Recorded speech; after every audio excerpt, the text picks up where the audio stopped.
So hi, everyone. Thanks for joining this information gathering session. And thank you particularly to Steve and Grant and Kevin, who will be joining us in a little bit, for taking the time out of your days to meet with us. And I won't take too long here so we can maximize our time for thoughtful discussion, but just a couple of quick housekeeping items.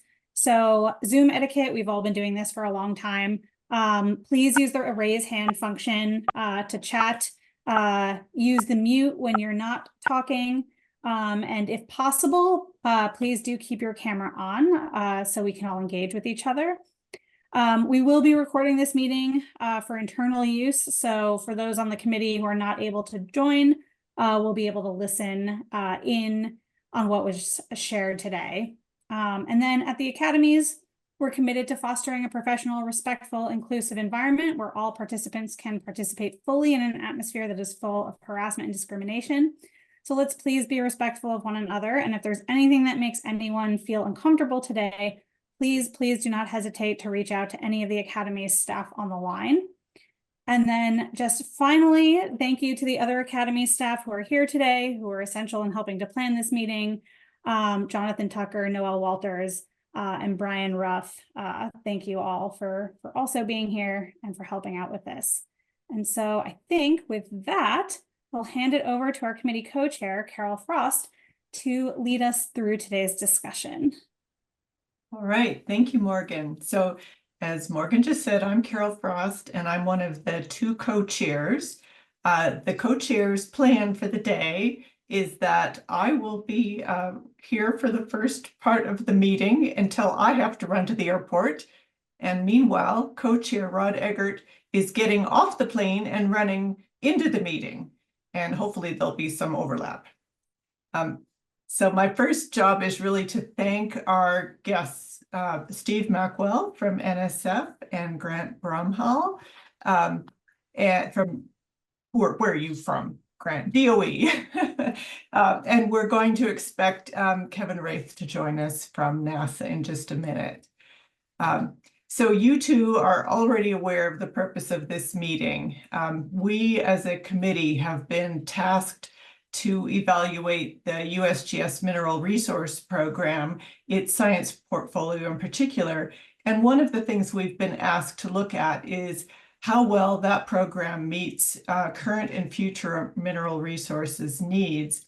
And particularly for this session, we are trying to learn more about how the MRP products and research interface with other federal agencies such as your own, whether the USGS is providing you with the things you need as we move forward in this arena, whether there are ways that it should evolve to meet the needs of its current and future federal partners in particular.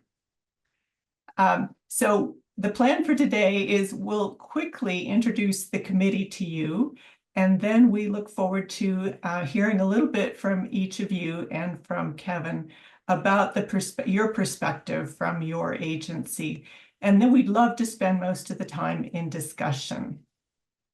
So with that, this is always tricky on Zoom. Maybe I can just call on people in Zoom boxes the way they're arranged on my screen, starting with Tom. Thank you, Carol. I'm a retired professor of industrial ecology at Yale University, and have spent a lot of my time looking at issues related to critical materials and critical minerals. Thank you.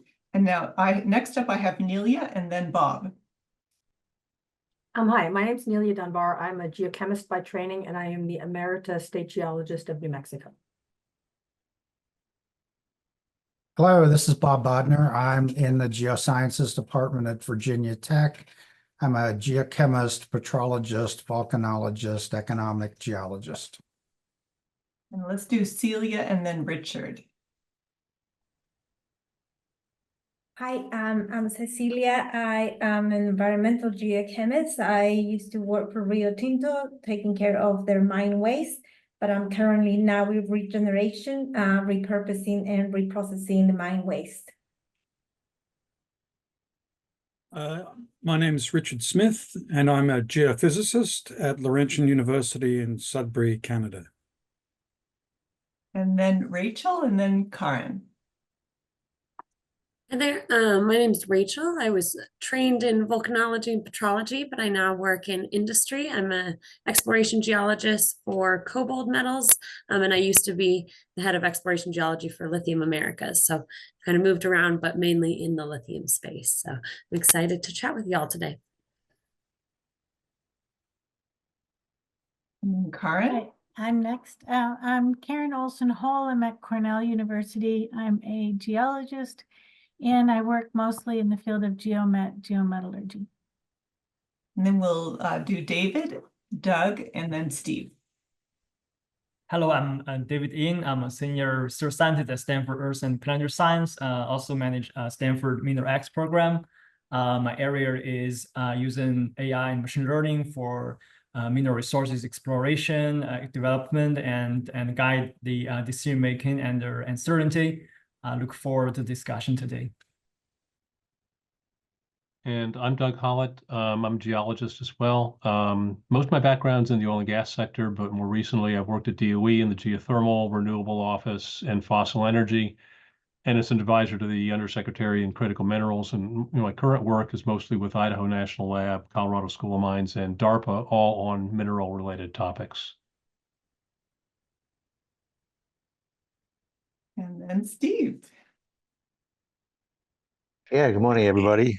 Steve Masterman here in Alaska. I am a retired state geologist for Alaska. I'm currently working for the university in the Critical Minerals Collaboration, and happy to be with you all today.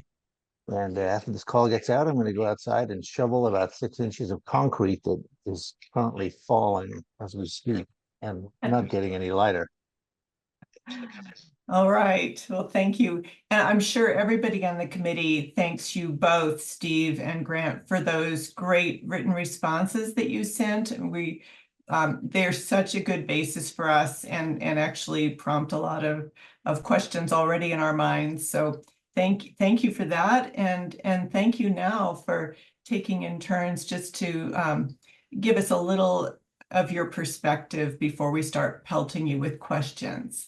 And if it's okay, maybe we could start with you, Steve.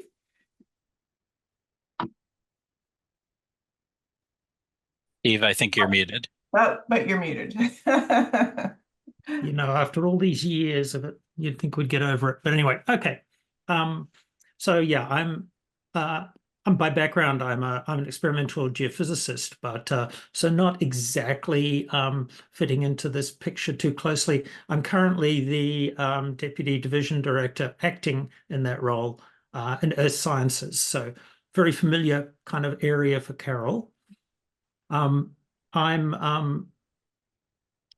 been for the last, well, I've been there for about 2.5 years. And through that time, when I first moved to NSF, the division director at the time, who wasn't around for very long, called me up as I was about to show up and said, I've got to, I really want you to take over this critical minerals thing, which is just developing at NSF. We're starting to get a lot of focus there. And the director, the geosciences director, was very interested in kind of expanding their activities in that area.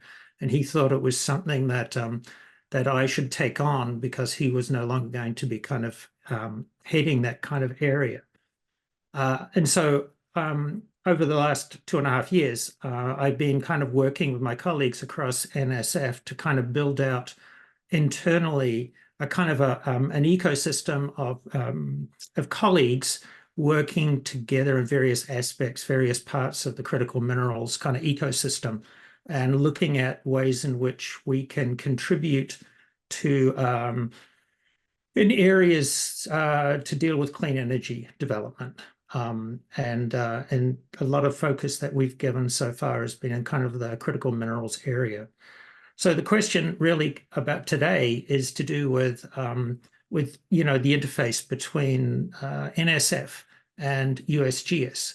Of course, been a strong relationship between NSF and USGS going back a long time, more in the areas of hazards, earthquake hazards, volcanic hazards, and things like that, participating in organizations like NEHRP and that.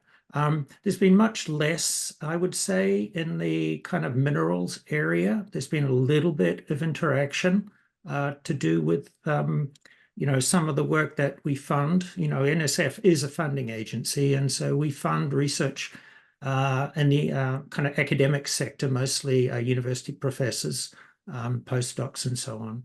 And so within that realm, there's been some activities that we've been supporting that cross over with the USGS in the area of minerals. Mostly there's been some work in the kind of prospecting side of things. There's been some work that crosses over, obviously, in the area of magnetotellurics, as the USGS has expanded out its program of measuring magnetic tellurics of the subsurface of the US over the past years. And there's been some connections there, as I noted in, I think, maybe I did. Not sure if I noted it in my comments, but certainly that's an area that we have seen quite a bit of interaction between USGS Mineral Research Program, Resources Program, and some of the scientists that we fund in the community, as well as the SAGE facility that USGS runs. So in those kind of areas, there has been kind of an interaction. I think it's been a very strong one. What we're seeing now is quite a bit of change, and the change has resulted because of the need for critical minerals for a lot of the technologies we need to build out a clean energy infrastructure.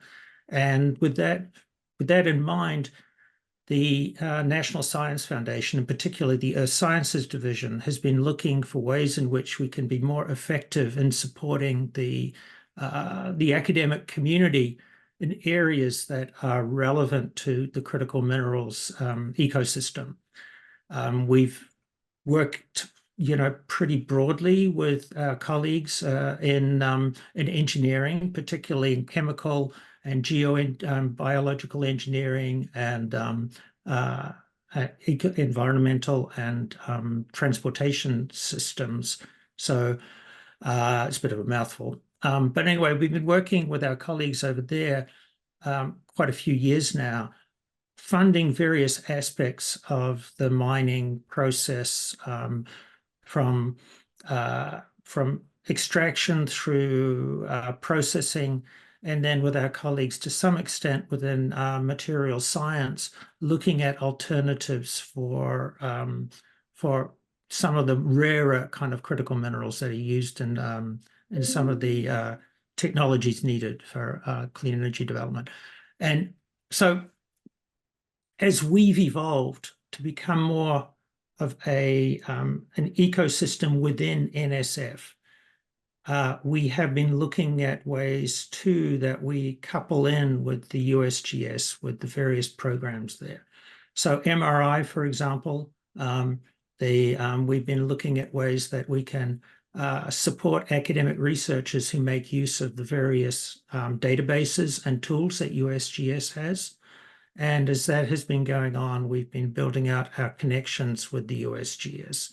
And so I think what I want you to kind of take away from this is really that our relationship with MRP is an evolving one. I think it's getting much stronger now that critical minerals have become such a key part of the federal priority system. And I think you're going to see that strengthen with time going forward. And I think that relationship is already strong. It's going to get a lot stronger as we move forward. But it's mostly driven by the fact that we support researchers who make use of the various tools and databases that the MRP brings to the community as well. If, as may happen, MRP gets more involved in funding academic research, then I think you'll see some kind of interesting, we will have to have stronger relationship with MRP so that we are working cooperatively and funding the academic community to work in this sector. And I think you will see that grow. But anyway, I'll stop there. This is more about answering your questions than me kind of sitting here providing a long discussion about what we're doing at NSF these days. Thanks very much, Steve. Grant, can we turn to you and hear from you how DOE and USGS interact and what they could do, what they're not doing, what they might do, that kind of thing? Yeah, sure. Be happy to just briefly. My background is for about 20 years. I worked at the National Energy Technology Laboratory in subsurface science, working on carbon storage, oil and gas research, and on critical minerals near the end of that time. Then about 3.5 years ago or so, DOE headquarters asked me to come join them and help stand up a new division called the Mineral Sustainability Division. And this is within the Office of Fossil Energy and Carbon Management. That focuses on critical minerals and carbon products. And it's been a wild 3.5 years working in this space. So not only was I joining headquarters new on that, but the division was actually literally just 6 months old when I started. So it's all brand new to fossil energy and carbon management. Although we had been working in rare earths specifically since 2014.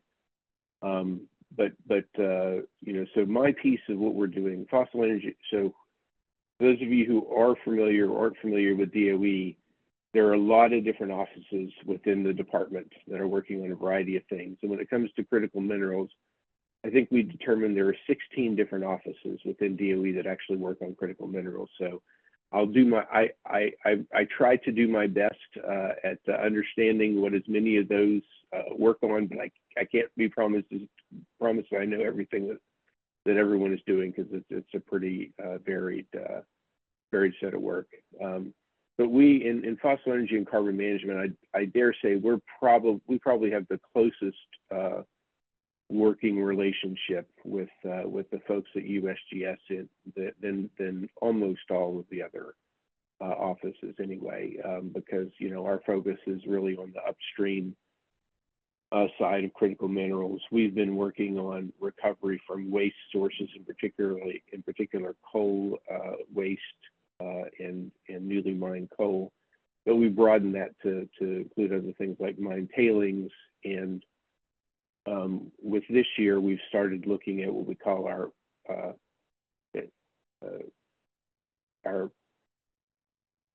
it's not the official title, but we call it the Mine of the Future effort. And so, just to give you a sense of that. And so I think there's a lot of overlap in what we're trying to stand up now and what USGS has been doing there. In addition, there's our ARPA-E office that has been doing a lot of work in mining for the last couple of years as well. And then in addition to that, there is our Office of Energy Efficiency, Renewable Energy, in particular, the Advanced Manufacturing Materials Technology Office. They're probably the office outside of ours that is the strongest working on critical minerals. And then there's also the Office of Manufacturing and Energy Supply Chains. Those are probably the biggest. We're probably the biggest three that work on critical minerals. Office of Science works a lot on fundamental science. We work on developing new technologies, so from concepts to pilots and demonstrations. And then also Manufacturing Energy Supply Chains works on putting out demonstration facilities and commercial scale facilities to help build new capabilities in guess, in the real world, so to speak. So we've had a lot of work. We've had a lot of connection with USGS on a variety of fronts. We do a lot of work. They developed their critical minerals list. That has been, pretty important for us to determine where we focus a lot of our critical minerals related work. And so all the work that they do in the NMIC that goes into that is really valuable to us. There's similar efforts in DOE through AMMTO that does a similar assessment for critical materials, and we kind of connect and share information with each other on how those are done and get each other's input.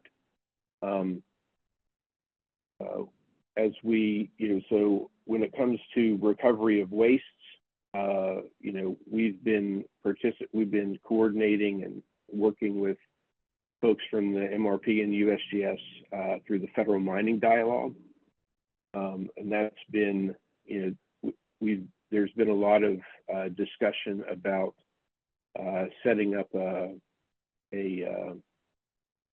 demonstration project on some mine tailings pile or mine existing mine waste site to see what can be done to clean that up and to recover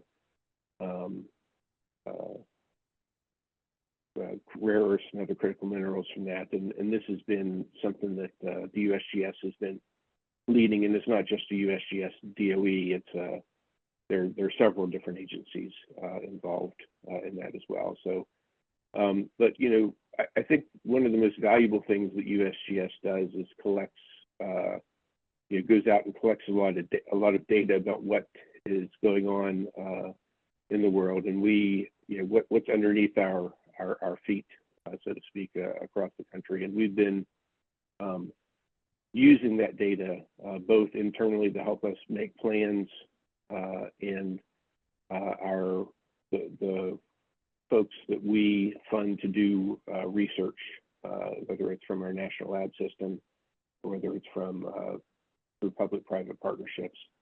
The core of what DOE does is do RD&D to support energy systems, and we have a lot of that RD&D going on in terms of critical minerals, and using the data and the knowledge that the USGS has generated is extremely valuable and important for us as we move forward. And so helping us understand what data that they've collected and what they're planning to do, I think that's one area where we have coordinated, but we can probably coordinate better what's going on. I think with our Mine of the Future program, we expect that we're going to be able to reach minerals right now that are a lot deeper than typically you can get, and so we hope to be able to. Yeah, that's right. RD&D is Research Development Administration. Sorry for the acronym. When you've been in the government for so long, you just use them naturally. And so so I think that's where we mainly work with USGS. I'll say one last quick thing about the Critical Materials Collaborative. This is an effort that we've stood up to help coordinate our research and development within DOE, and we expect to be able to. I mean, we actually had a call today right before this discussion with Stephen joining our CMC meeting, and with a couple of folks from the USGS joining that. So we're using that as a vehicle to help us coordinate RD&D efforts across the government beyond just within DOE. So I'll end it with that. Thank you. Thank you very much, Grant. That was really a great introduction. And now let me officially welcome you, Kevin. We're awfully glad you could join us. I I think we'll spare you the individual introductions again, but we can briefly introduce ourselves as we ask you questions later, I think. But right now, we just love to hear just a few opening words about how you see the field, and especially USGS Mineral Resources Program from your perspective. Thanks. Sure. Yeah. Sounds great. And I'll give you a brief introduction of myself as well, since, I'm new here. Not everyone knows who I am. So my name's Kevin Reith. I'm an associate program manager for the Earth, Surface, and Interior focus area, which is one of many jigsaw pieces that the Earth Science Division has. But it's the jigsaw piece where mineral exploration falls into. And I have a background in using remote sensing data for mineral exploration. I did some geothermal exploration research as a graduate student. I got hired to NASA about 5 years ago when they really started their new push of spectrometry data. And the reason why I keep talking about spectrometry is because that is effectively what we're using to both explore the location of minerals on the surface and map them out. And we have a couple of different missions. Some are happening right now, some will happen in the near future, that are really going to start this next generation of spectrometry, make what we're calling hyperspectral or fully spectral data readily available. These data will allow us to identify specific minerals rather than mineral groups. The first thing I want to talk about is the EMIT mission. The EMIT mission was launched to the space station about 2 years ago.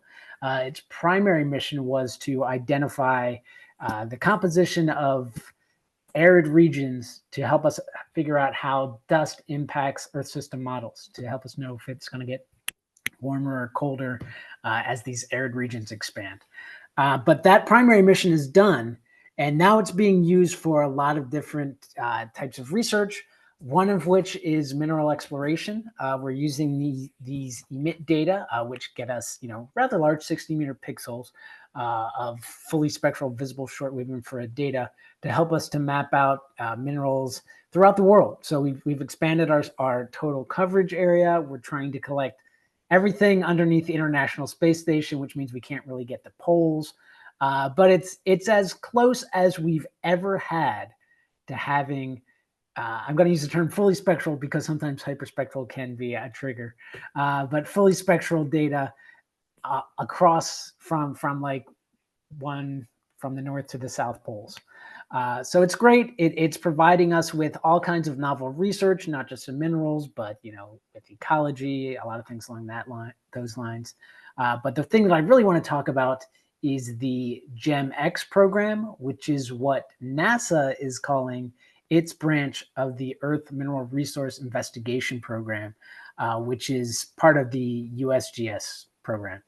And what we're doing to support the Earth Mineral Resource Investigation Program is that we're flying a ER2. So this is a platform that flies at 65,000 feet and collecting visible shortwave and thermal infrared data on the western states of the United States. And these data are being used to directly support critical mineral exploration. So we're getting these spectrometry data, and that's giving us really the upper molecule of mineral composition. And because there's so little vegetation in these states, we can get a really good idea of what minerals are on the surface. And that, combined with some of the other efforts that the Earth Mineral Resource Investigation has, like EM mapping, that gives you some of the idea of structures beneath the surface, it provides a better idea of where minerals exist in the United States. A lot of these locations have never been mapped before. It's also the largest continuous fully spectral mineral campaign that NASA has ever done. So it's we're excited about it. At first, it wasn't getting a lot of attention, but right now in earth science, we are really starting to think more about how what we're doing directly impacts society, how can we provide societal value. And this is something that is now getting a lot of attention because identifying where these critical minerals are, providing potential locations for these resources directly supports the advancement of green infrastructure. So Earth Science Leadership's getting interested in this. Science Mission Directorate Leadership's getting interested in this. There's, we're putting together new news stories about how we can talk about this. So I think that, you're going to be hearing a lot about this in the near future. If you're looking for mineral resource investigation, I think this group probably is. So you might be hearing something about it. But yeah, we work very closely with the USGS on this. This is USGS funded. We've been working on this since, I think, 2022, and it's intended to go until 2026, potentially to 2027. Right now, we've acquired data over all of California, Southern Arizona, and Southern Nevada. In our next campaign, we've already acquired the amount of the location that we expected to for the entire campaign in these first 2 years. So now we're expanding our campaign. We want to get Northern Nevada, Northern Arizona. I think we're going to expand to Utah, potentially parts of Colorado and Texas. So far it's been a very successful campaign, and a lot of really interesting data is coming out of it. NASA's producing the level 1 and level 2 data, which doesn't really have any mineral information. It's just that the information you need to get to the actual mineral information. So it will be the USGS that are providing the actual mineral maps. But those data will be, because it's NASA's policy to make data openly available, those data will all be openly available. We're developing a new website to try to make it as accessible as possible to as many people as possible. So we expect a lot of really interesting things to come out of the availability of these data. And the next thing that I want to talk about is the Surface Biology and Geology mission. So this is a much larger mission that the Earth Sciences are launching as part of its Earth System Observatory group of satellite missions. There's a visible shortwave infrared and a thermal infrared mission. The thermal infrared mission is slated to launch in 2028. The visible shortwave infrared mission is slated to launch in 2032, which, that's 8 years from now. So we're keeping our fingers crossed for 2032. But the interesting thing about that is there are going to be mineral maps that are made from both the VSWR and the thermal infrared missions. And we're trying to think about how we can put them together, because you can see very different minerals in the visible shortwave infrared and the thermal infrared. And in order to get a full picture of what you're looking at on the surface, you need to have both of these mineral maps. And so far, no one has really gotten to the point where they're using this full spectrum to identify all of these minerals within a single spectrum. And that's one thing that we've really started to talk about. How do we combine these spectra? And it's difficult because you get reflectance in the visible shortwave infrared and radiance in the thermal infrared. There are ways to combine it, though, and we're actually working directly with the USGS folks in the Earth Mineral Resource Investigation Program to come up with ideas on how we can do this and make it useful. We're also thinking about, spectral libraries. So in order to identify minerals on the surface, you need to know what kind of spectrum they produce. The problem is that there are many, many different spectral libraries of many, many different qualities. And it's hard for anyone researcher, unless you've been involved in the field for a long time, to know what library you should go to and which one you should trust. So we've been talking with the USGS about potentially creating a centralized mineral library. NASA already has a lot of these data. The USGS already has a lot of these data. Seems like it would be a natural partnership. We could probably also involve a couple of different sources from academia that have mineral libraries of their own and try to create a centralized library. The other thing is that while we have these fully spectral, hyperspectral, visible shortwave infrared data, we only have multispectral thermal infrared data, which helps us. We can identify silicates, we can identify feldspars, but with multispectral data, you can't really identify specific minerals. So one of the things that some of us have been thinking about, we don't have a plan for how we're going to produce this yet on a satellite or an ISS mission, but is to have hyperspectral thermal infrared data that would allow us to identify specific minerals. And we're trying to identify the pros and cons of doing this and how much it would cost. But I think as we progress in this field, that's the natural way to go. So I think I've said enough for now, but I'm happy to answer any further questions that you might have. Okay, great. Well, I'm sure we are all brimming with questions. Maybe I'll take the prerogative of having the mic to ask the first one. as a committee, you know, we've been trying to figure out the federal critical minerals landscape. And, you know, as coming from the outside, it's pretty confusing. I mean, for instance, we were talking this morning about how there's a critical elements list and there's a critical materials list, and they're from different agencies, and how do they connect, and who's in charge? And so my question is really about coordination of efforts among agencies. And I hardly know who to pick on, but maybe Grant, you could say how you see this from DOE's side.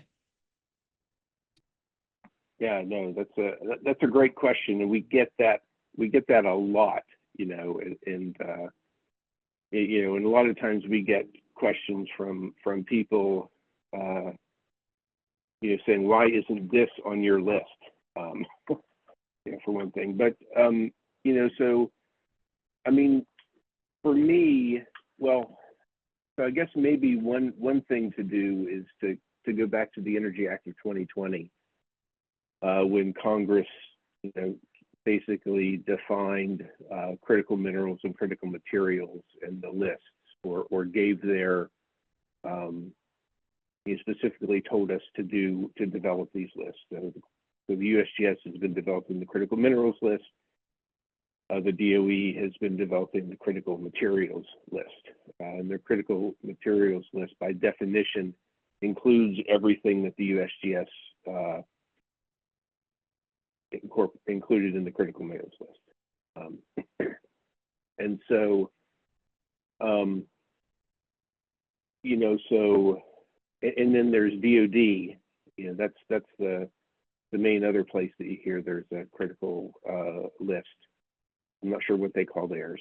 But, you know, and those are, you know, some of them are, you know, require clearance to see, and some of them are, you know, more public, but you know, those are for specific, you know, national security related applications in general.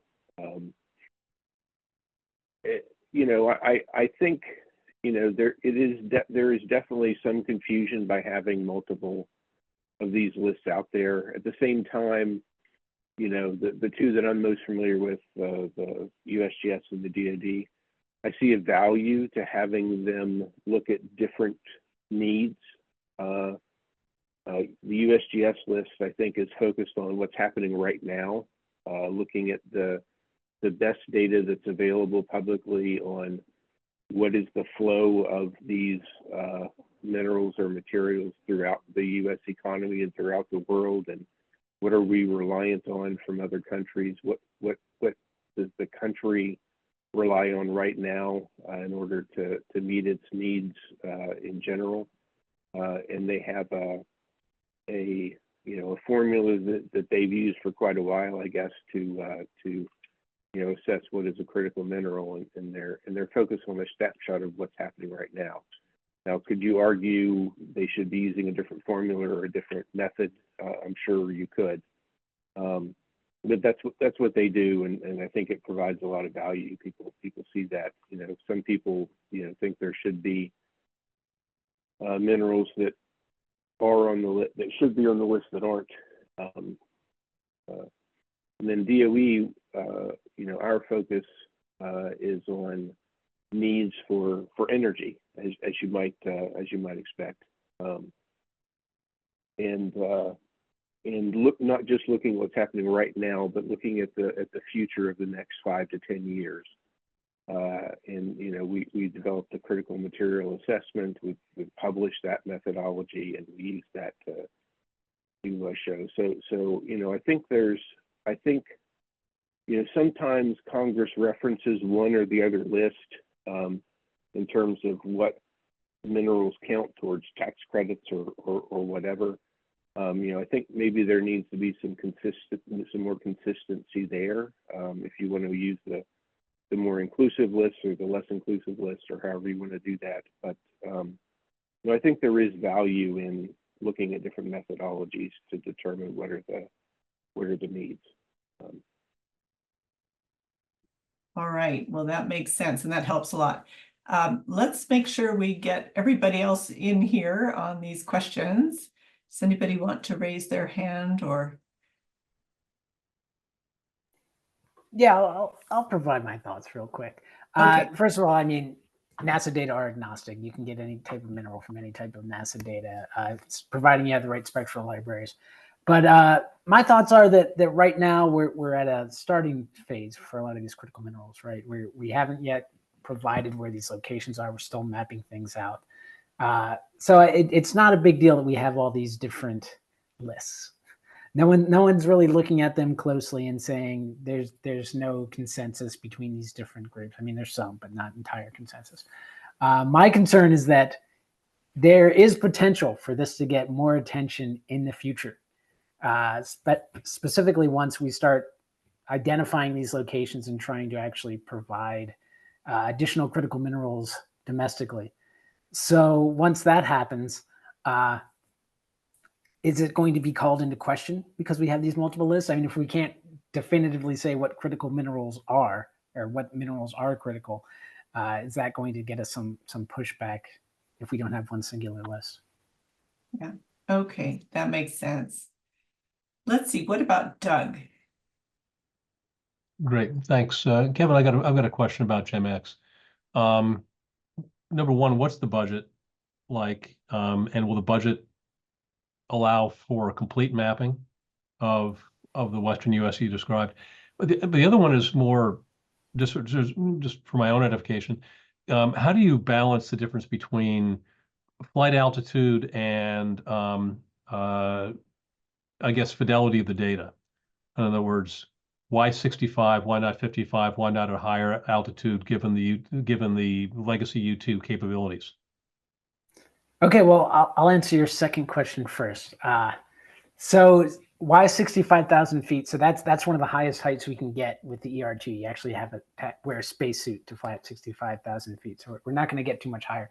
The reason why we're flying so high is because we want to cover as much area as possible. So the higher we fly, the larger the field of view is.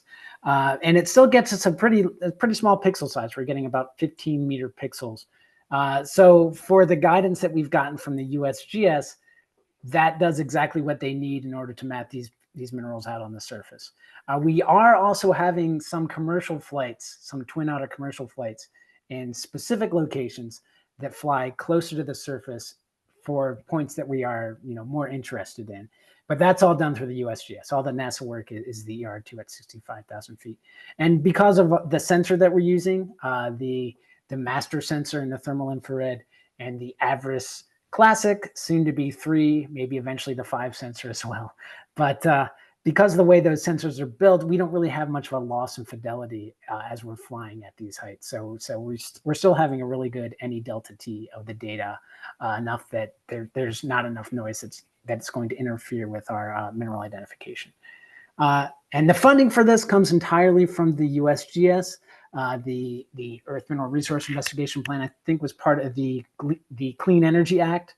So it's all funding from the Clean Energy Act. They're paying for us to fly right now. We have funding to go until 2026, and that pays for all the flights, all the engagement that we're doing, the websites and everything. There has been some brief talk about, what do we do at 2026? We want to expand the area. And I think we're kind of just waiting to see how much we can get until we get to 2026.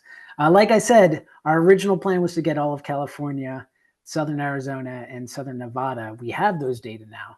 So we're kind of in a good position where we're just seeing how much more data we can acquire. And that's helpful because that answers my sort of a follow-on question was, you mentioned SMD, and I was curious where this sort of sat in the food chain for SMD as a priority if it was NASA funding, but if it's not, it's a USGS driven priority. That's right. Yep. Okay. But it's still, I mean, SMD is very interested in what we're doing. They've been following with GEM-X. So, right now it's a USGS program. That's all I can say. Okay. Thank you.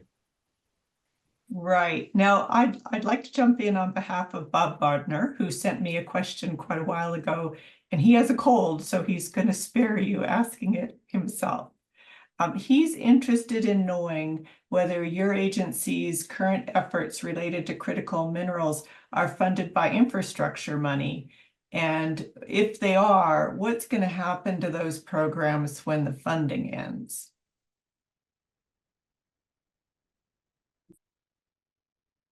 Well, I'll jump in since I talked most recently.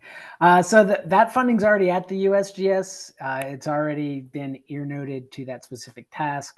So we're kind of set until 2026.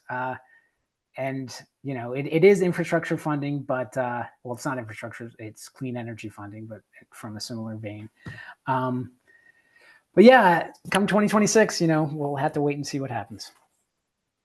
Okay, Grant, what about you? What do you see? Yeah, so we have both annual funds and infrastructure funds. We got a big increase in our budgets when the infrastructure bill came along, and we expect those to last for the next few years. And then we've actually seen our annual budgets increase as well. So especially with this new Future of Mining program, we're hoping that budgets will increase, but we don't know exactly how that will play out. But yeah, I mean, there's in DOE, there's a lot of funding from annual funds, but there's more funding that came in with Bill, and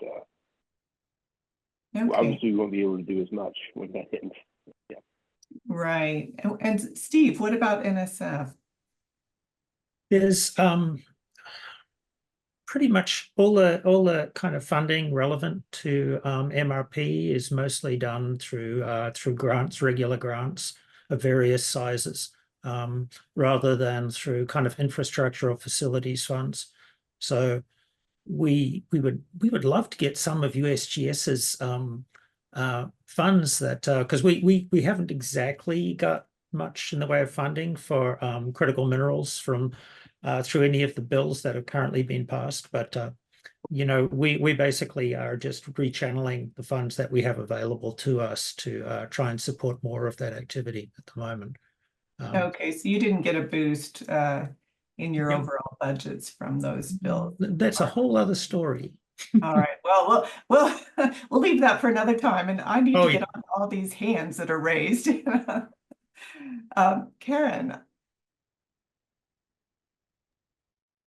Hi, thanks you very much. My question is about how your different agencies collaborate with the USGS.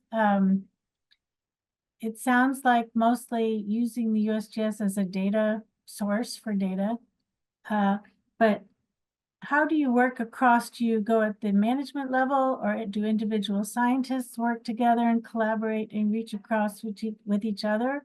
Or are you operating kind of separately under a different structure and only referring to data sources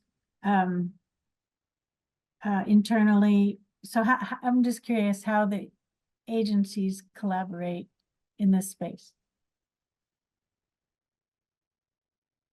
So I can take that first. It really happens at many levels right now. So my first thought to answer you is to just say yes. To kind of all of the above.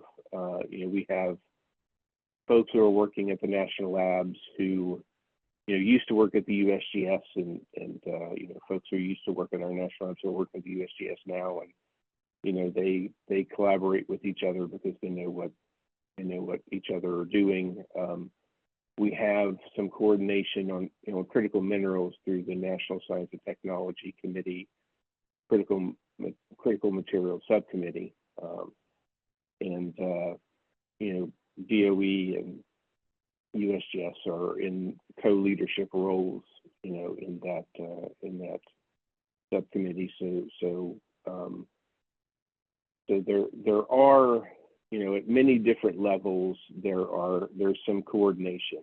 I would say though that it could be stronger than it is. So, for example, we have, USGS hosts these monthly meetings with the Federal Mining Dialogue on recovery from waste. And so we join in on those, and we have people at a couple of different organizational levels participate in those, and some are working closely with USGS scientists on different things.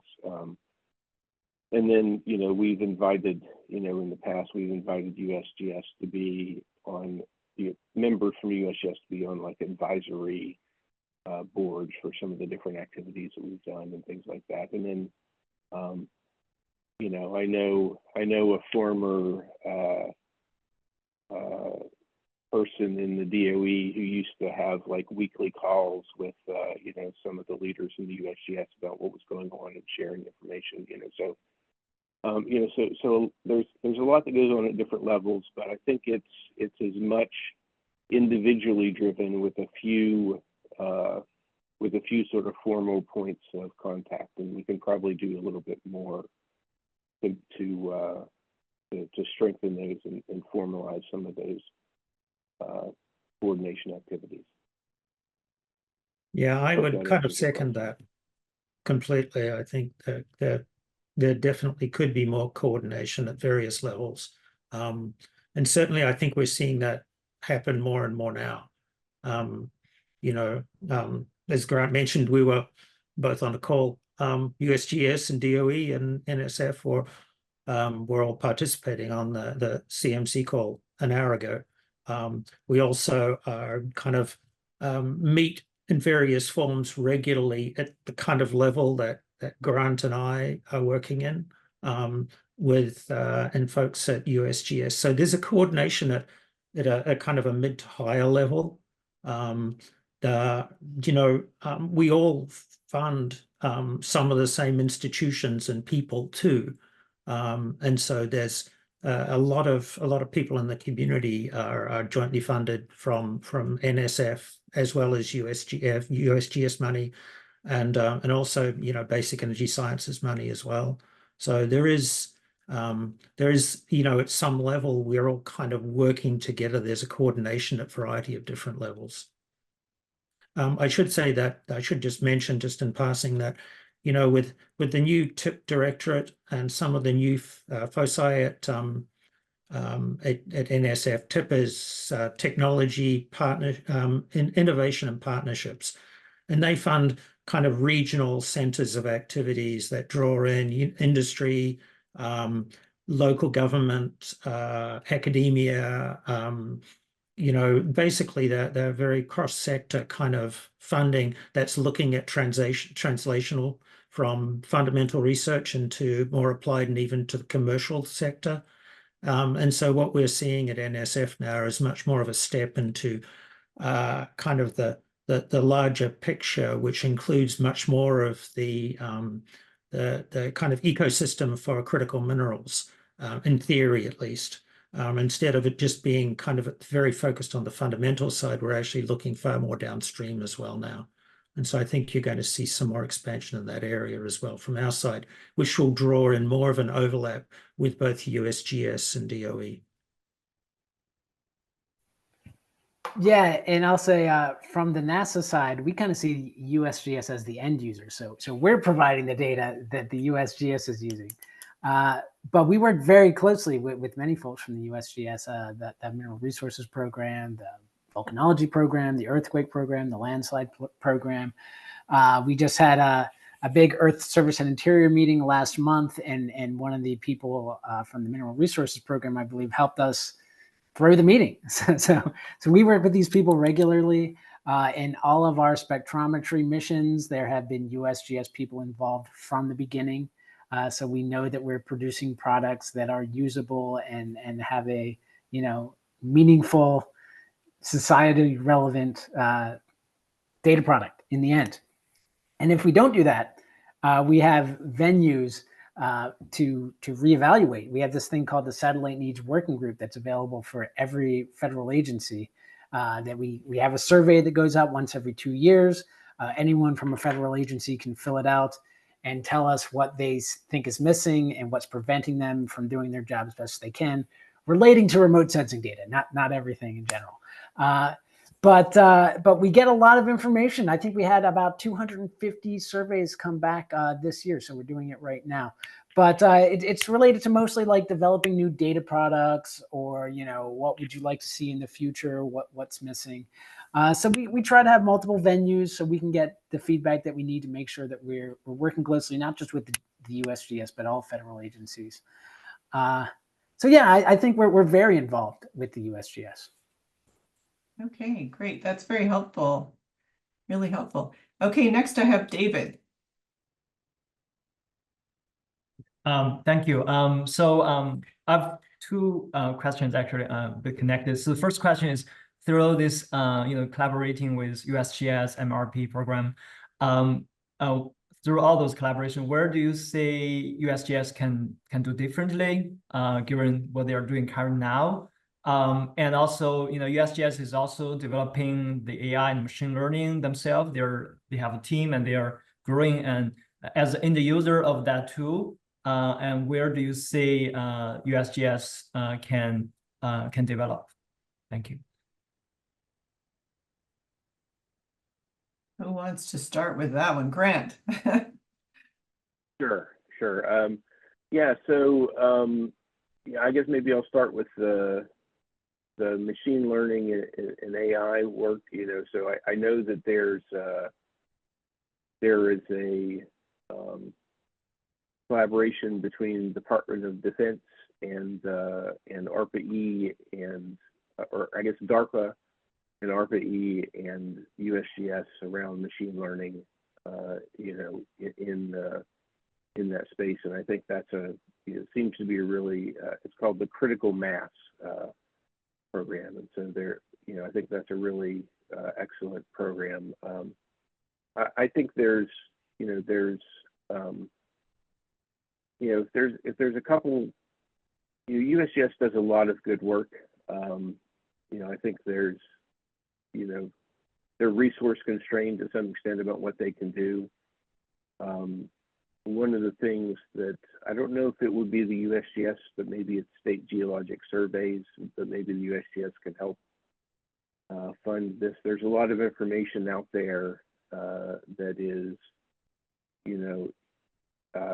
in books and file folders, in other places that no one can easily access it right now, and ways to help digitize data that's been collected out there over the last centuries, and make it more easily accessible, I think is something that, and I know that some of that is happening. I just, I think more can be done, and I'm not sure the USGS, has any say in how much of their resources they can apply to that, but I think that's something that they're well suited to do, and maybe support states to do that more. One other thing, and I kind of mentioned this already, with our program, we're looking to find ways to make deeper minerals accessible. And so I think that the focus so far has been more on near surface, exploration. And so as we look into the future, in Earth MRI programs and things like that, if they can consider more deep resources, I think that would be helpful. And then maybe lastly, this is one thing that we could coordinate better with USGS and DOE on. So we developed it's our goal to develop new technologies, and sometimes those might be new technologies that the USGS could use in their exploration, and so, we could have better sort of, communication about what would be the most effective directions of our research, more, just sort of workshops in the different areas saying, how could we more effectively proceed with the things that we're doing, you know, one way and the other. I'll stop Steve there. or Kevin, do you want to add anything there?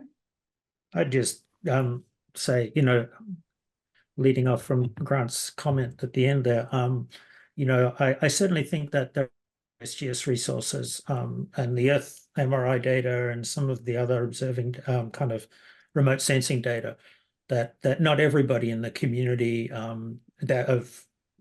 academic community is aware of exactly what kind of resources are available. And I think that needs to change. We've had conversations with folks both from USGS and NASA about how we can promote access to their data resources and make better use of them, and collaborate with USGS scientists as well in terms of making more effective use of them and leveraging them more effectively going forward. Because we hear from our PIs frequently about, they want to have access to certain types of data, and they're looking at reaching out to commercial sources when there are actual sources within the federal government available to them for free, which seems kind of silly at times. So ENSF does have a role to play in kind of helping out, I think, in that realm and communicating with our PIs. Yeah, I'll absolutely agree with both Steve and Grant in that there are many resources out there that new researchers or established researchers that just aren't aware of. It's one of the reasons why I bring up needing a centralized spectral library, because there's people just don't know what's out there right now. And I also think that right now we're working with the USGS to develop algorithm development, because there's a lot of operational algorithms, tetracorder, for example, for spectrometry, that we're working on improving for a lot of our spectral data. So machine learning and all neural networks and AI learning, that's very much in the research and analysis phase for NASA right now. So that's still falling into the solicitation funding. But we still very much want to support it. We want it to grow and create, operational machine learning algorithms, right? Wouldn't that be great if we didn't have to go through things by hand, and we could actually have a machine learning algorithm that we could trust to do some of these things? So I think that's something that we're really looking forward to in the future. One thing I'd really like to see the USGS do is to really maybe step up their advertising in how important these data are and how they're used. I know personally the spectrometry community is a very small community, and it's not growing. And there's a lot more data that's being used, a lot more data that's available. And it just means the same people are getting even better at what they're doing. But I'd like to see it grow in the same, as the data become available. I'd like to see more and more people be available to work on these data. And I think part of that is making it known more to the public, how these data can be used and what data are being used and how important they are. Yeah, great. Okay, now I'm going to run to the airport, but first I'm going to turn it over to Rachel for her question, and then I think Jonathan will take it over from here. Yep. Please don't miss your flight, Carol. Thanks for being on. Thanks, everybody.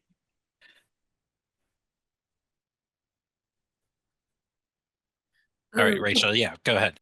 Is okay. Okay, cool. I guess my question is maybe most specifically for Mr. Mackwell from the NSF, but I suppose I know NASA does a lot of work with this, as does the DOE. So if there's other things to chime in, but I know in your written response you mentioned that you felt like USGS could play maybe more of a role in helping kind of boost the workforce, and I think that's kind of what we were just getting at a bit. But where do you see kind of the sort of MRP role in boosting the workforce, internships, connecting industry with graduate, undergraduate programs, that kind of thing? Or if you could elaborate on what you were sort of thinking there. Yeah. I think that the workforce issue is, in fact, Jonathan just chaired a meeting a few days ago where that whole issue of workforce and kind of critical minerals came up a bunch of times. but it's something that in general, there's an understanding that the workforce is not really available for the right kind of workforce capabilities that we need. So right now there's clearly a need for undergraduates, graduate students as well to work in that sector, but we're having a lot of difficulties getting people interested for a variety of different reasons that would take too long to go into right now. But the issue is to get the people who are trained in the right way, and it isn't necessarily PhDs. You know, it's kids coming out of community college who've got technical skills that are of interest in the critical minerals kind of area. It's in the mining area. It's people with master's degrees, maybe PhDs. We need them too. We also, you know, kind of we haven't done real well in keeping, you know, the economic geology component in our universities the way it used to be 30 years ago, 40 years ago. And so we don't necessarily have professors around to teach the classes to actually get students trained up in the right way as well. So that's actually a kind of a big challenge. But what I would focus on a little bit in my comments here is more about once the kids are in doing classes, whether it's in a community college or an R1 university or a minority serving institution or whatever, providing opportunities for them to get engaged within the community. And one way is to kind of do internships with industry. Another one's to do internships with USGS and the state geologists. In fact, I was just talking to somebody, the chair of the State Geologists Association the other day about opportunities to kind of place graduate interns with state geologists. But also right now we're actually having, NSF has an intern program that funds interns, graduate students to go work in various, whether it's USGS or whether it's industry or whatever, we will provide funding for that. And I think people aren't taking advantage of that as much as you would hope, I would say. I think it's a great opportunity, but those experiences, you know, that experiential learning side is really, I think, critical to actually getting young people interested in careers, particularly given the fact that a lot, I think, are reticent about going into mining careers because of the, let's just say, the bad reputation of the word mine in the broader community, particularly in places that have a history of having mining activities there. So I do think that there's a lot of opportunity space there that we could step into. And whether it's funding from NSF for interns or whether it's funding coming out of USGS to build out intern cohorts for undergraduates and graduate students, I think that's a really important thing to do. Yeah, and I'll add one quick thing there to what you said, Steve, on the internships level. I'd like to see co-internships, you know, internships with maybe a mentor from the USGS and NSF or the USGS and NASA or NASA and something like that. I mean, it would really help the intern understand what's going on at these different agencies. And I think would also help to improve understanding between the two agencies. Yeah, actually, I ran an internship program a number of years ago where we had interns who worked for a while in at the Air Force Research Labs in New Mexico, in Albuquerque, but they also spent half of that time working in one of the industries that supported the activities at AFRL. And so that was a really good way. The industry people loved it because they hired many of those interns after they'd finished their undergraduate careers or their graduate careers. And so that worked out really well for everybody. I should say that the intern program that NSF runs, most of those young people who you know, basically after they graduate, go back to work for the companies they did their internship with. Hi, Deb. And I'll just put a plug in for that sort of joint or shared or internship program where people get a chance, where the interns get a chance to sort of check out, DOE and NSF and NASA and USGS, more than one or all. I think there's a real value in getting people out there who can see, who have that kind of broad breadth of experience. And I think, frankly, it's not exactly the answer to this question, but we could do a better job at sharing detailees across our with existing workforce across our efforts. We had that early on. Of course, then the bipartisan infrastructure law passed, and suddenly we all had more to do than we could get done with who we had. Yep. I should add that it was DOE actually sent money to NSF to fund a bunch of these internships as well. All right, thanks. Next we've got Richard and then Nelia. Richard, go ahead.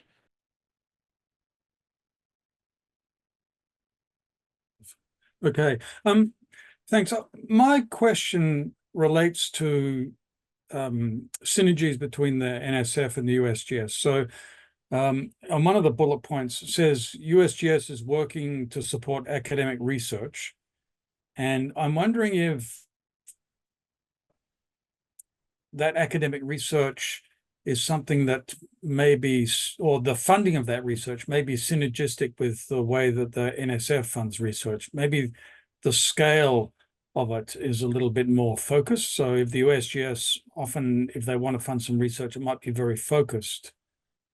So are there any opportunities for collaboration between the NSF and the USGS, or do you think that they could continue separately without any issues?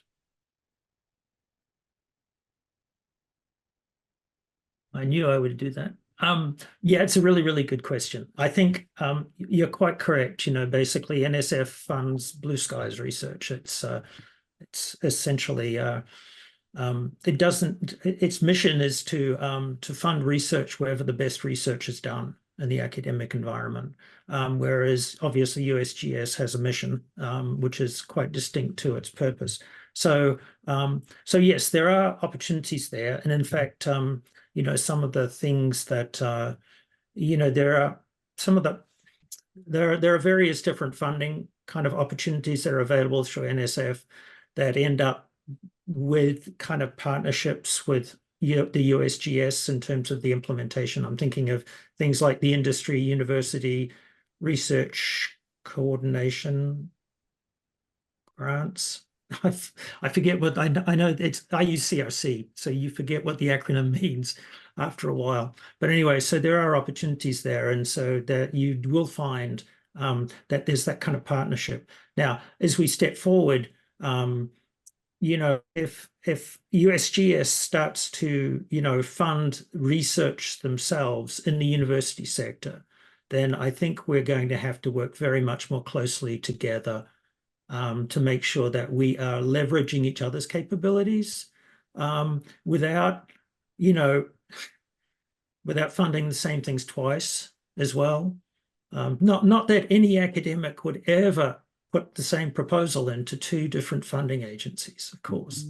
But however, we certainly want to make sure that we're actually using the federal funds appropriately and effectively. And so I do think that if that starts to happen, then we definitely should see a greater level of collaboration at that level. Though there will still be, and I think as NSF evolves in the way it funds research and funds more interdisciplinary research and more research that steps across into the translational realm, I think you're going to see us working more closely anyway, even without that kind of USGS stepping into the funding process themselves. Great. Thanks, Steve. Nelia, then Cecilia. Okay, I have two questions, but I'll ask my first one first of Steve, and then I'll get back in line for my second question. Steve, actually, before I ask the question, I wanted to mention something to you, which relates to the comments you were making about interns. Mhm. So the State Geological Survey in New Mexico has a number of Earth MRI projects. And over the past couple of summers, we have had several recess and geo launch pad interns, and that's through the EarthScope program. Mhm. And they have worked on our Earth MRI projects. So we've gotten the internship money from NSF, the research money from USGS. So it's probably a collaboration that you might not have been aware of, but I think it's been really valuable. Yes. And I see that continuing into the future. So I think that's a nice connection between the two programs. But the question I wanted to ask, you actually partially answered it when you were talking to David earlier. And it has to do with all of the data that are being generated by the Earth MRI program, both the airborne geophysics and the geochemical data. I was really happy to hear you say that, NSF is starting to fund research projects for investigators using those data. You mentioned that in some cases it's hard for the investigators to actually know what data are available. But my question is, if you go to the Earth MRI website, you see a map of the United States and you see all the areas where the projects are ongoing. And a lot, USGS is just being inundated with data, and which takes a while to process. And I'm wondering if you have had, if investigators have had trouble kind of getting projects going because the data are not yet available to them. Have you experienced any frustration from PIs who want to work, say, on data in an area in Nevada and it's not actually available to them yet?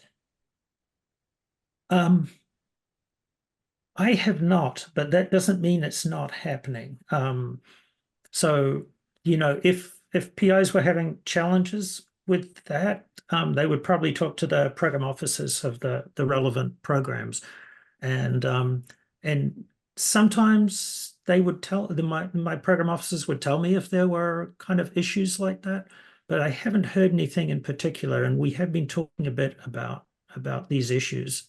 But I can dig around and just see if that's happening. Yeah, I'm curious about that. And also, do you have some idea about how many projects have been funded by NSF that are relying on Earth MRI data? No, I don't have just off the top of my head, but certainly I can dig around and find out. Yeah, I'd be really curious about that. Yeah. Thank you. Okay, next Cecilia and then Richard. Hi, my question is for Grant, and it's related to the mine waste program that USGS is currently developing. I wonder whether how familiar you are with the program they're developing on identifying mine waste features across the country, developing an inventory. But as you probably are aware from translating these features or these resources into actual deposits or accessing those minerals, there needs to be reprocessing, there needs to be studies in geometallurgy, and that seems to be something that USGS is not working on. I'm not sure if DOE is working on, but is there a vision, a coordinated vision with USGS on who's going to do that part, which is very, very important for, as I said, taking those resources into actual minerals, critical mineral availability of the critical minerals? Yeah, it's a great question. There, I guess, sort of the top line is somewhat it depends. So certain types of these secondary or waste resources, DOE has a clear focus on right now. Those are related to coal or produced water from oil and gas and geothermal brines. But the broader sort of hard rock mine tailings, I think this is what you're probably mainly talking about. That's something that the USGS is certainly they're gathering the data now. I don't think that I don't know that they have fully developed their plan for working through sort of how do we figure out what the full amount of resource is there.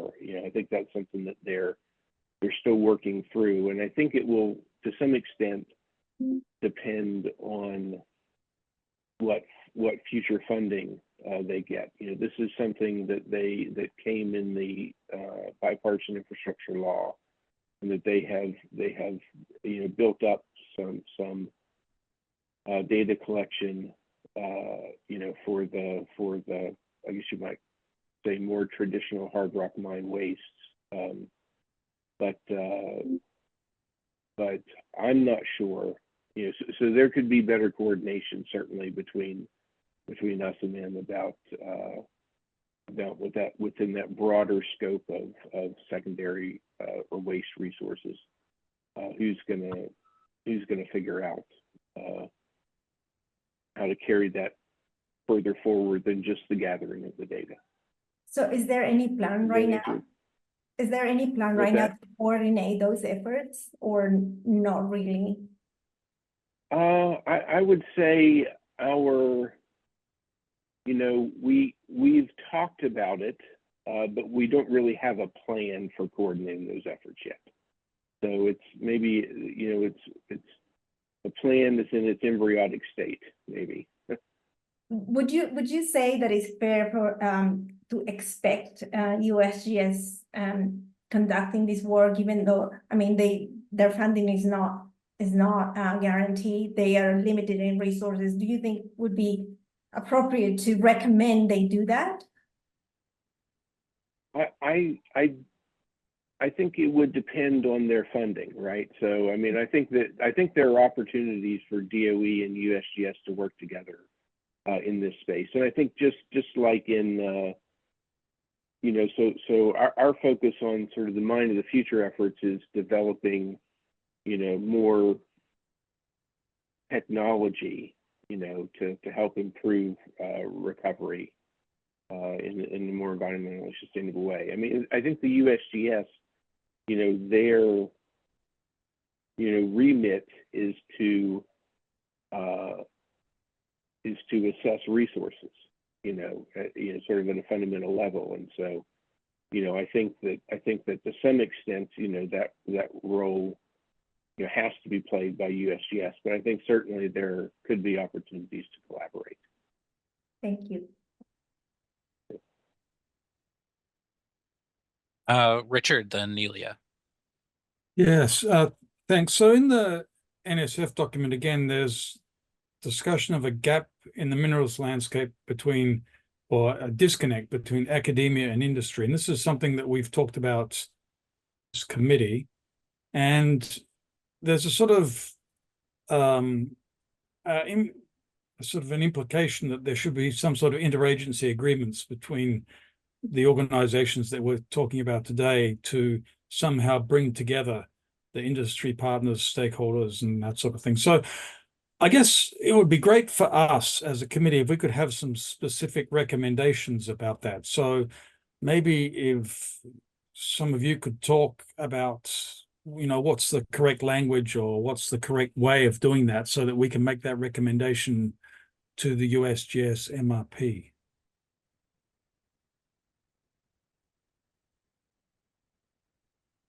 Who wants to take it first? Steve, do you want to go first on that, and then the others? Yeah, it's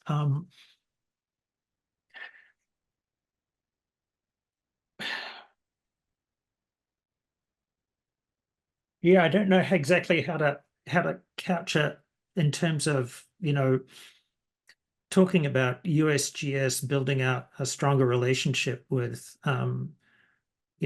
okay, so it depends, right? Now, are you talking about kind of building a relationship that somehow the agencies, including USGS, would enable a stronger relationship between industry and academia?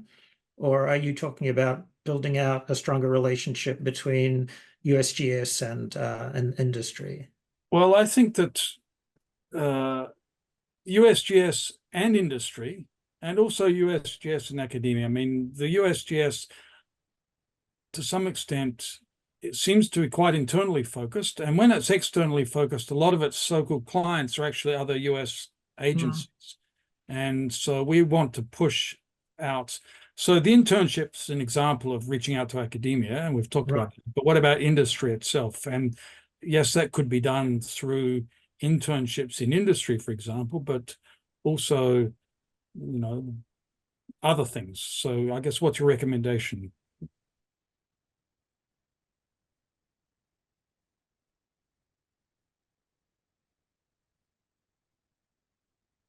I guess I would have thought that there was more interactions with industry than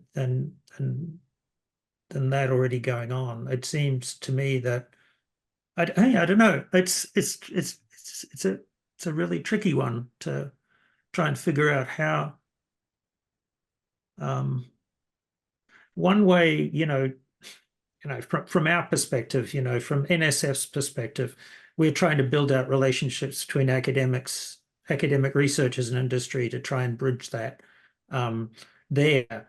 And the kind of partnerships that are built up through that process could be multi-agency funding relationships with academia. Obviously, if USGS was funding more academic research or more active in academic research, then industry would be a natural kind of partner in that process. So it may be that that's a good way of building out those relationships. Of course, industry is in this critical minerals realm is quite an interesting kind of environment now too. Basically, it's no longer just the Rio Tintos, the Broken Hill proprietaries. It's now got a huge number of startup companies funded out of venture capital and various other things, playing with innovative concepts, particularly mining concepts, processing concepts, and things like that. And so it would be natural to kind of build out those relationships. I don't know how you persuade an organization to coordinate that. I can push this one to Grant. You've got your microphone off, Grant, and you're already playing in this pond pretty well, right? In those partnerships. Yeah, I guess so in DOE we fund a lot of R&D performed by industry, academia or industry or national labs or others. So there we have a lot of work going on with industry now. I always think of the USGS as being, as you say, kind of more, we do our own work and we share that. Maybe one thing that the USGS could do would be to host some more just sort of events to get the word out, invite industry, people who might want to use the things that they've done. So either their open file reports or their data, itself, or they have a lot of amazing. There's a lot of amazing data they've collected and knowledge that they've gathered, and they tend to present that at large academic meetings, but I'm not sure they have had much of a focus on industry using that data. I'm sure that they do that some. I'm just not that aware of it. And so maybe one thing they could do is just host more events that would bring their organization together with potential users in the industry. Maybe some with specific focus on the industry, less on academia, which is where they seem to have tended to focus from from where I'm sitting. That would be a way. Another thing, this critical materials collaborative that we're joining in together is meant to help bring together industry players, and build and innovate a network of innovation, an ecosystem of innovation, across the country. And so through that, through participation in that, which they've already begun to do, we hope to help, create some of these connections with industry as well. Yeah, that's wondering I a hope little that's bit. helpful. Yeah, it's kind of interesting. I think as the agencies work closer together, the various funding agencies working in the critical minerals kind of ecosystem work closer together. I think there'll be a natural process by which the connections to industry kind of build out. The meeting that we did last week, which was to do with in situ mining, which it was a meeting that NSF sponsored and pulled together people from the USGS, from DOE, people from industry, and people from academia. And those kind of meetings, it was a relatively small meeting by definition because it was a kind of a meeting of experts, but it's a great way of being able to have a conversation across sectors. And correct me if I'm wrong, Jonathan, but I think everybody left pretty happy with the way that meeting went. I think so, Steve. Yeah, but as you sort of say, in an ideal world, you wouldn't necessarily need the national academies to facilitate that type of thing. Everyone sort of said this was a great opportunity. I don't have these kinds of opportunities to interact with folks from industry or these other sectors. So we, the national academies, can certainly play a role in that. But we don't need to be the ones doing that, although we do like it since it keeps us employed. I think you need to keep involved in that. Let's turn to Nelia, then Karen, then Doug. Okay, I have a question for Kevin. And it has to do with Earth MRI, airborne geophysical data, and communication between NASA and USGS. So the airborne geophysics that's been done under the Earth MRI funding has been very much driven by projects in different states. So when you look at the map, it's very patchworky because it's being driven by areas of geologic interest. When you described your GEMX data, it sounds like you're taking a very different geographic approach to collecting GEMX data. And I'm curious, what was the conversation there? And why is the GEMX data not focusing on the areas that have all the airborne geophysics and also the associated geochemistry? Yeah, I mean, the idea was that we're trying to get to the least vegetated locations first. So we're starting on the west and working our way east. One of the reasons for that is because Armstrong Air Force Base is based in California. So California was a natural starting point. We started off by getting all the data for the entire state of California, which has never been done before for optical hyperspectral data. And we're kind of, radiating outward as far as, how far can we fly in a singular day. But it's really just these are the best data that we can get with this type of acquisition. So we're starting with the most arid regions. Once we've got them, we're going to go out into semi-arid regions, and we'll just keep it expanding until the money runs out, really. So if we can last long enough, which probably isn't going to happen, but if we can last long enough, we might even get all of the United States. And that once we get into some of the more vegetated locations, that might provide limited usefulness. We'll get some mineral information, but well, it's really just where are the best locations where we can acquire these data. Let's start there.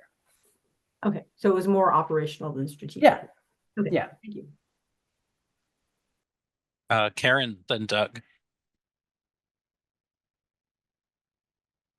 Thank you. I wanted to get back to a little bit earlier. One of the challenges I think now with the critical mineral space is that we're not going to do things the way we've done it in the past. And what I'm hearing is that we are still entrenched in these separate silos of the DOE does this on the operations side, the USGS is providing you data, NSF is funding, fortunately now, thank you, more on the applied mineral space than in the past. But if we look at other countries who are doing more interdisciplinary work, like the Australians, for example, with Amira, like how industry is cross-disciplinary, and people are doing a lot of different things collaboratively. And we have TIP now with the NSF, which is brilliant. Is there a way that all of your organizations can help the USGS kind of be more effective? They don't have enough money or time or people going forward after 2026, certainly, and too much data. You know, can NASA assist with marketing efforts? For example, NASA's so great at that. Can the TIP program help integrate more industry connections? Can we start to do things differently? So I'm sorry, I'm starting to preach, but what do you all think about how things could look in a few years, transforming how we do it now? Because it's a bit stuck now, it seems. Sorry, thanks. I'll take the lead at this one. And recently, within the past year in Earth Science, we have put a lot more time and energy into our communications program. Of course, because it's NASA, we're very focused on remote sensing data and how the data are being used. And I think right now we're still really developing and building this program and understanding, you know, how do we use it? How can we effectively communicate with the media? GEMX or Earth MRI, depending on what agency you're with, is kind of one of the pilot programs that's really being used to help the communications program to understand how well they can communicate their data and communicate what we're doing. But I think what you're talking about, Karen, is really the USGS and the NASA communications team need to work a little bit more closely together. So it's not just NASA talking about how NASA data are being used and USGS talking about, you know, here's the Earth MRI program. I mean, I've seen two stories come out, one from the USGS and one from NASA, that essentially say the same thing a couple of weeks apart. But those two stories could have been worked on together and maybe it had a larger audience. So I think that's really the next step is increasing collaboration between communications offices. I would just add in there that, okay, things have certainly been stuck in stovepipes in the past. I think you're beginning to see that changing, you know, with between DOE and the Critical Minerals Collaborative, and as that grows out and blossoms, I think you'll start to see more interagency collaborations. I think just the folks that are actually working now on these interagency kind of things is growing. You're seeing more international connections too. You know, CSIRO from Australia has been kind of all over Washington talking to the various agencies about working together on some of these things. And of course, CSIRO is between, you know, what they've got going on with CSIRO and Geoscience Australia and STO in their kind of critical minerals hub or whatever they called it. You know, they've got a lot of things a lot of experience and knowledge that would be useful for us. And so actually building out on those international collaborations makes a lot of sense to leveraging those connections with friendly countries, shall we say, is something that I think could benefit the US quite a lot. And you know, Geoscience Australia is kind of has been doing what the USGS is doing now for a long time too. And so there's certainly some cross-fertilization between international partners that would make sense, whether it's, you know, kind of having folks from academics or postdocs or students from Australia come here and vice versa, or Canada as well. You know, I think there are a lot of opportunities to leverage that by looking more broadly than just in our own backyard. Yeah, and I agree with what's been said. You know, I think that we are, you know, we're doing better than in the past at, you know, breaking some of the silos that you've seen out there. You know, there's a lot more cross-talk and in some cases cross-work. A lot of these things are happening, you know, also because of the NSTC CMS. Let's see, what does that stand for? National Science and Technology Council Critical Mineral Subcommittee. I think that's what it stands for. And so there are working groups that have, you know, USGS and DOE and NSF and EPA and Commerce and, you know, other you know, agencies, DOD, you know, involved in them, you know, and so I know that we worked on, you know, one DOD, USGS, EPA, where we were looking at standards related to critical minerals and certifications and things like that. And, you know, so there have been, you know, a number of different of these cross-cutting efforts, but I think there's still more that can be done. And, you know, one thing that I could imagine is if there were, you know, sort of stronger direction or leadership from the top, you know, on us to coordinate things, that would be helpful, you know, to encourage more, you know, cross-agency collaboration. You know, there's, you know, when there's no, you know, when there is no lead agency on critical minerals, right? There's no one that everyone can turn to and say, okay, you know, who's doing what in critical minerals, and you know that agency has the, you know, has sort of the reins on you know, the bulk of it. You know, so I think that then that falls to the White House. You know, at least the way things are structured in the executive branch, and so, you know, we need strong leadership, maybe even some kind of organization, you know, within the White House, specifically dedicated to critical minerals and mining and things like that. That would really, you know, help strengthen some of these interagency, you know, collaboration and coordination, and help set the policy for how do we work with those international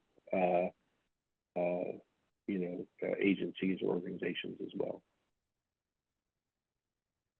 Grant, can I just ask a quick clarifying question? So the critical minerals subcommittee of the NSTC, it sounds to me like they would be poised to address those kinds of things. Does that group not have power?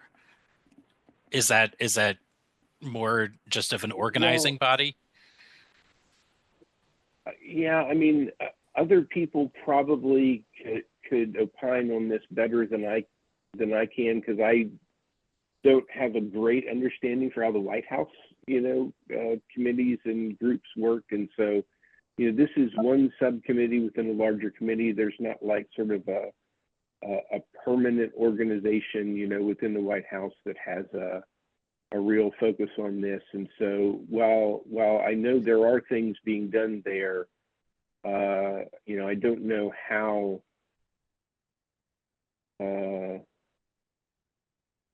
strong of, you know, an organization within the White House that truly is. And I'm sure there are other people in this call right now who could do a better job at describing and explaining that than me. Yeah, Jonathan, I can jump in on that a little bit. You can see a little bit of this addressed in a bill that came out under Hickenlooper and Tillis on Senate E&R about 2 weeks ago. It basically calls for the establishment of a National Minerals Council, that basically equivalent to the National Space Council, that reports to the Vice President. And that being then the lightning rod point for all mineral strategy across all agencies, everything going on in the federal government. I see. So that's really the level that you're talking about, Grant, is something of that. Yes, that's right. All right, thanks.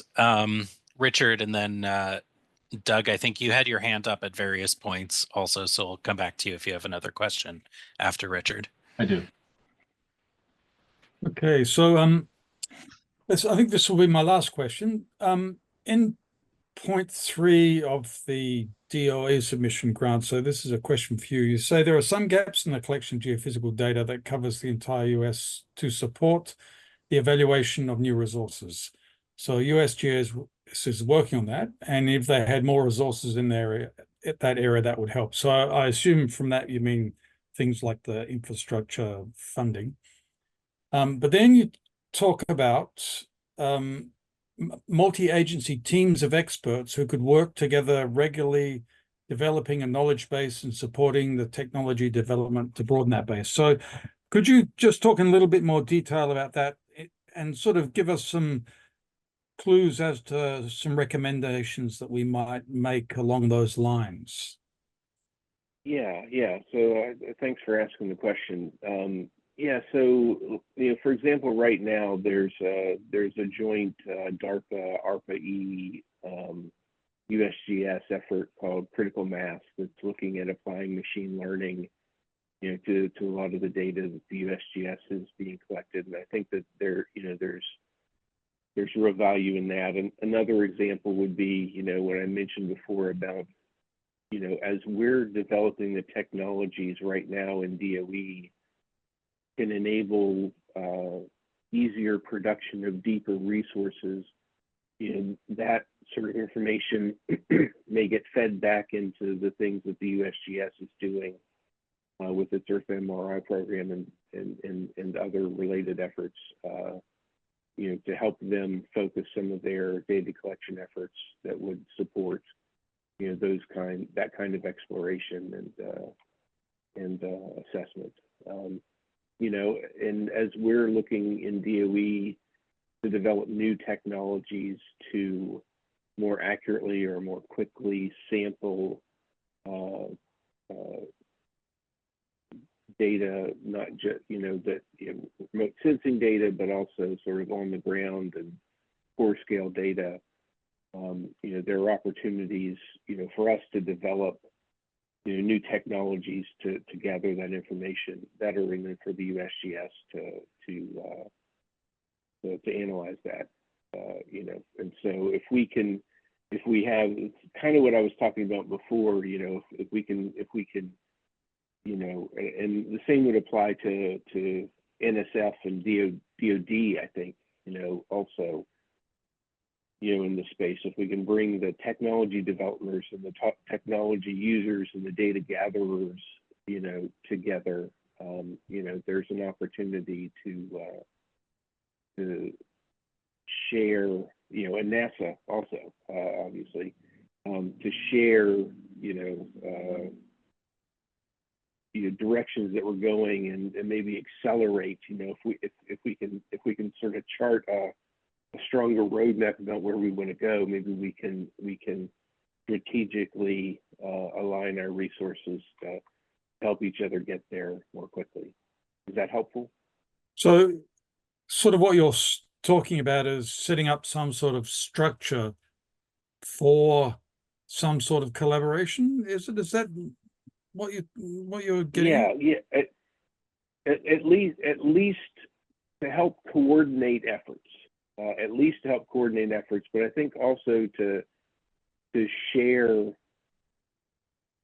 what we've done in each agency and what we plan to do, and that can help us, if we're all going and doing our thing, and we USGS, focuses doing this here, and DOE focuses on doing that there, and and NASA and DOD and NSF, if we're all doing what seems to us to make sense, when we kind of know what the others are doing, then it can be kind of coordinated. But if we actually come together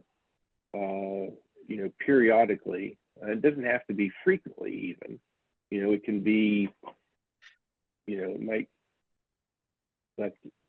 might even be annually or every 2 years even, maybe. But just come together and sort of share directions about where we're going. But this is something that, if we have that stronger coordination from the top, that would help with some of this as well. But I think, you know, at the working level, it's useful because if the folks at the top want to know where we should go, sometimes you need the people who are doing the work to provide some of that thought up as well. So is that helpful? Yeah, so would, for example, some sort of joint conference where people got together and presented their results to people outside the DOE, to USGS and perhaps industry, for example, is that the sort of thing that you think might be useful? Yeah, it is. It is. And to be honest, this is the sort of thing that we're working to do with the Critical Materials Collaborative. Mm-hmm. That's what we plan to do in the future. Yeah. So we're just getting started. Doug, did you want to ask something? Yeah, a couple of things. And I know we're getting close to the end. Grant, a couple of things. On the Critical Minerals Collaborative and that federal mining dialogue, those are internal to the government, right? The federal mining dialogue is internal to the government. The Critical Materials Collaborative is when it's fully developed, will not just be internal to the government. So far it's been really internal to DOE and just starting with a couple agencies. But no, the plan is to open it up, and all of the folks that we have public-private partnerships with, the organizations that we fund, to bring them together with academics and industry all together, right, to share. So but it still would be engaged partners. It wouldn't be sort of a free-for-all. Everybody who cares about minerals is in it. Right. Not so far as we've got things envisioned right now. That's okay. Right. Yeah. And then the other question, I guess, is because we're coming up on the 3rd anniversary of the infrastructure law. It's surprising how fast that's happened. But I'm just curious about how to go bigger, faster, stronger on minerals. Speed and urgency, I guess. And some of that, I think, comes to some of your comments on sort of top-down coordination, but both for yourself and for Kevin and for Steve. How do you go faster on a topic that's as important as everybody says it is?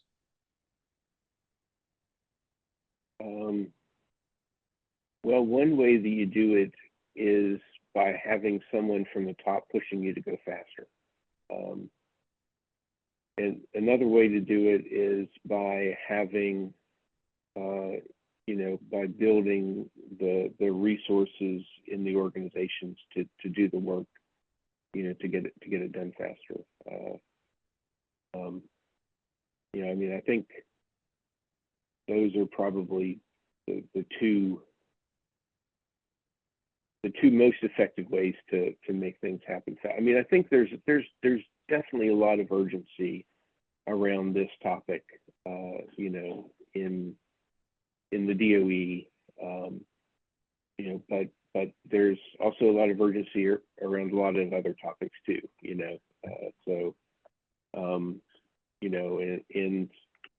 frankly, there's not like a single DOE champion that holds critical minerals above everybody else above everything else at a high level, right?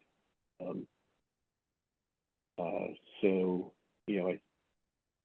don't know. Is that helpful? Is that a useful answer? It is. I was just following on your comments, but no, I appreciate that. Yeah, I would follow up that. Grant's exactly right. Basically, if you don't have a champion high enough in the organization to be able to funnel appropriate funding, because ultimately, you can't chase things fast unless you move people into that area. And usually, if you're not going to be able to do it without actually being able to fund it at some level. Also, there needs to be direction from above to kind of encourage that activity. And Grant's also right in saying there are other objectives, there are other goals for the organization that sometimes You know, Kevin's nodding because, you know, missions to other planets and things like that take priority at NASA, or flying people to the moon, you know, just little things like that. But it's always a challenge to be able to do this. And I think part of it is it's best if these things are grassroots that propagate up to the top, and really kind of take hold of the imagination of the organization. And that's not always easy to do in the federal government, but it's kind of, I think, where we are right now, where there are those of us who see how critical this need is right now, see an opportunity, and we're trying our best to sell it to our boss's boss's boss, and we'll see how that goes. Yeah, I'll also add that from the NASA perspective, we have a lot of data right now, more data that we can really go through. I see this as more of a workforce issue if we want to go faster. We need more people that are really trained with expertise in spectrometry, that can understand how to handle these data and get good results. That can go out to the field and do the calibration and validation that needs to be done, so we know these data are good. And until we get that, we can you know, collect hundreds of square kilometers of data every year, but we can't get to it until there's someone that can actually go through it and analyze the data and understand that, you know, these data are accurate before they can publicly share it.